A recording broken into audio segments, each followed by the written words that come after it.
ఏ కొంచెం తప్పుకుంటావా, నేను తన పక్కన కూర్చుంటాను అని ఎవరైనా నిన్ను ఎప్పుడైనా పక్కకి జరుగు అని అడిగారా? అప్పుడెప్పుడైనా అనిపించిందా, ఓహ్ ఒకళ్ళు నా పక్కనే కూర్చుంటాను అని చెప్తే ఎంత బాగుంటుందో అని?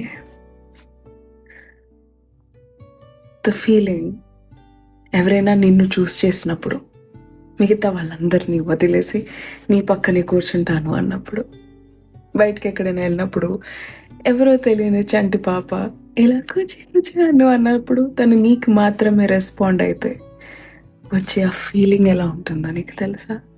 ఆల్మోస్ట్ ఏంజల్ టైప్స్ ఫీలింగ్ ఉంటుంది. యూనో సమ్హౌ మిగతా వాళ్ళంత ఇంపార్టెంట్ కాదు మన లైఫ్లో అని అనుకుంటాం, కానీ తెలుసో తెలియకో మిగతా వాళ్ళు మనకెంత వాల్యూ ఇస్తారో దాన్ని బట్టి మనం మన వాల్యూది ఉంటుంది అనుకుంటాం. ఎంత కాదన్నా ఇట్ ఎఫెక్ట్స్. సో నీ చుట్టూ నిన్ను చూస్ చేసుకునే వాళ్ళు మాత్రమే ఉండాలి, నీ క్లోజెస్ట్ సర్కిల్. ప్రతిసారి నీకు హ్యాపీగా రెస్పాండ్ అయ్యే వాళ్ళు ఉండాలి. Make sure you are surrounded by people who actually love you.